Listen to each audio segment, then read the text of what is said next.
ಎಲ್ಲರೂ ನೆಕ್ಸ್ಟ್ ವರ್ಷ ಅಡ್ಮಿಷನ್ ಮಾಡ್ತಾರಲ್ಲ ಅದನ್ನೆಲ್ಲ ಪ್ರೈವೇಟ್ ಸ್ಕೂಲ್ ಕ್ಯಾನ್ಸಲ್ ಮಾಡಿ ಸರ್ಕಾರಿ ಶಾಲೆಗಳಿಗೆ ಎಲ್ಲರಿಗೂ ಅಡ್ಮಿಷನ್ ಆಗ್ಬೇಕು. ಆ ನಿಮ್ದು ಒಂದು ರಿಸಲ್ಟ್ ಬರಬಹುದು. ಇದು ಒಂದೇ ಉದ್ದೇಶ. ನಮ್ ಪ್ರತಿಯೊಂದು ಸರ್ಕಾರಿ ಶಾಲೆಯಲ್ಲಿ ಏನ್ ಕಲಿಯಾಕಾರಲ್ಲ ಮಕ್ಕಳು ಅದು ಕಲಿಯುವಂತ ನೋಡಿ ಪ್ರೈವೇಟ್ ಸ್ಕೂಲ್ನವ್ರಿಗೆ ಅದು ತಮ್ಮಷ್ಟಿಗೆ ತಾವು ಅಸಹ್ಯ ಪಡ್ಕೋಬೇಕು. ನಾವು ಸರ್ಕಾರಿ ಶಾಲೆಯಲ್ಲಿ ಕಲ್ತರು ಇನ್ನೂ ಉತ್ತಮ ಆಯ್ತಪ್ಪ ಆ ಲೆಕ್ಕಕ್ಕೆ ಬರಬೇಕು. ಅದೇ ಒಂದೇ ನಮ್ದು ವಿಚಾರ. ನೀವು ಇಡೀ ದೇಶ ಮುಂದೆ ನಡ್ಸ್ಕೊಂಡು ಹೋಗ್ಬೇಕು. ಇವತ್ತು ಬರೀ ನೀವು ಕ್ಲಾಸ್ ರೂಮ್ನಾಗ ಕುಂತ ನಡೆಯಂಗಿಲ್ಲ. ನೀವು ಕ್ಲಾಸ್ ರೂಮ್ನಾಗ ಸರ್ಕಾರ ಯಾಕೆ ಇಷ್ಟೆಲ್ಲ ಖರ್ಚು ಮಾಡ್ತದೆ ಅಂದ್ರೆ ನಿಮ್ಮ ಮೇಲೆ ದೇಶದ ಒಂದು ಭಾರ ಬೀಳುವುದಿದೆ. ಸೊ ಆ ದೇಶದ ಭಾರ ನಿಮ್ಮ ಹೆಗಲ್ ಮ್ಯಾಗ ನೀವು ತಗೊಂಡು ಹೋಗ್ತೀವಿ ಅನ್ನುವ ಕಾನ್ಫಿಡೆನ್ಸ್ ನಿಮ್ಮಲ್ಲಿ ಇರಬೇಕು. ನೀವು ಬರೀ 10th ಪಾಸ್ ಆದ್ರೆ ಸಾಕು. ಅಲ್ಲಿ ನೋಡಾಕತ್ತಿದ್ದೆ ಬೋರ್ಡ್ನಾಗ 10th ಬರ್ತಾ ಬರ್ತಾ ನಮ್ಮ ಮನೆ ಭಾಳಷ್ಟು ಹುಡುಗರು ಡ್ರಾಪ್ಔಟ್ ಆಗಿಬಿಡ್ತಾರೆ. ಬಟ್ ನೀವು ಬರೀ 10th ಪಾಸ್ ಆಗಕ್ಕೆ ಬಂದ್ರೆ ಉಪಯೋಗ ಇಲ್ರಿ. ನೀವು ಹಂಗೆ ಮನ್ಯಾಗ ಕುಂತ ಈ ಕಲ್ತ್ರೂ ನಡೀತಿತ್ತು. ಬಟ್ ನಿಮ್ಮದು ಗುರಿ ಏನೈತಲ್ಲ, ಡಾಕ್ಟರ್ಸ್ ಆಗಬೇಕು, ಲಾಯರ್ಸ್ ಆಗಬೇಕು, IAS ಆಫೀಸರ್ ಆಗಬೇಕು, KS ಆಫೀಸರ್ಸ್ ಆಗಬೇಕು, ಟೀಚರ್ಸ್ ಆಗಬೇಕು ಅನ್ನೋ ಉದ್ದೇಶ ಇಟ್ಕೊಂಡು ನೀವು ಮುಂದೆ ಸಾಕಬೇಕಾಗ್ತದೆ. ಅಂದ್ರೆ ನಿಮ್ಮ ಪೇರೆಂಟ್ಸ್ಗೂ ಒಂದು ಸಾರ್ಥಕತೆ ಆಗ್ತದೆ. ಅಥವಾ ನಮ್ಮ ಮನ್ಯಾಗ ಹುಟ್ಟ್ಯಾನಪ್ಪ ಹುಡುಗ ಅಂದ್ರೆ ಏನೋ ಒಂದು ಸಾಧನೆ ಮಾಡ್ಯಾನಪ್ಪ ಅಂತ.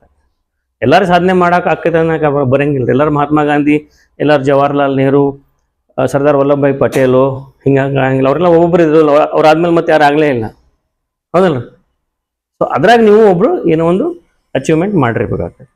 ಸೊ ಅಂಥ ಅಚೀವ್ಮೆಂಟ್ ಮಾಡುವಂಥ ಕನಸನ್ನು ಇಟ್ಕೊಂಡು ನೀವು ಶಾಲೆ ಕಲಿತ್ರ ಈ ಸರ್ಕಾರ ನಿಮ್ಮ ಮ್ಯಾಗ ಏನು ಎಕ್ಸ್ಪೆಂಡಿಚರ್ ಮಾಡಾಕತ್ತೈತಿ, ಏನು ಐಸಾಸ್ ಚಾರಿಟೇಬಲ್ ಟ್ರಸ್ಟ್ನವ್ರು ಇವತ್ತು ನಿಮ್ಮ ಮ್ಯಾಗ ವಿಶ್ವಾಸ ಇಟ್ಕೊಂಡು ನಿಮ್ಗೆ ಬ್ಯಾಗ್ ಕೊಡಾಕತ್ತಾರ, ಹೌದಲ್ರಿ? ಅವ್ರದ್ದೇನು ಉದ್ದೇಶ ಏನಿಲ್ಲ, ಹುಡುಗರು ಕಲೀಲಿ, ಒಳ್ಳೆಯ ಒಂದು ಅಟ್ಮಾಸ್ಫಿಯರ್ನಲ್ಲಿ ಹೋಗಲಿ, ಬೇರೆ ಹುಡುಗರು ನೋಡಿದಾಗ ನಿಮ್ಮ ಬ್ಯಾಗ್ ಹರಿದಿರಬಾರ್ದು ಅನ್ನೋದಕ್ಕೆ ಒಂದು ಉದ್ದೇಶದಿಂದ ಅವ್ರು ನಿಮಗೆಲ್ಲ ಬ್ಯಾಗ್ ಕೊಟ್ಟಾರ.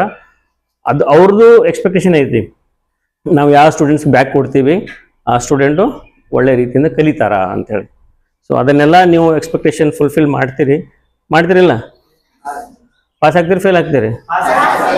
ಪಾಸಾಗಿ ಏನು ಮಾಡ್ತೀರಿ?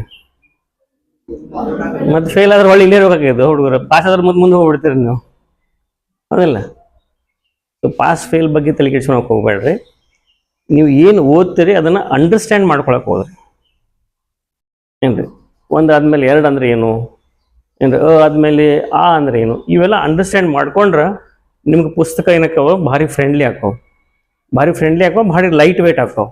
ನೀವು ಅದನ್ನು ಅರ್ಥ ಮಾಡ್ಕೊಳ್ಳೇ ಹೋದ್ರೆ ಪುಸ್ತಕ ಏನೈತಲ್ಲ ಒಂದು 100 kg ಕಲ್ಲು ಹಾಕೈತೆ.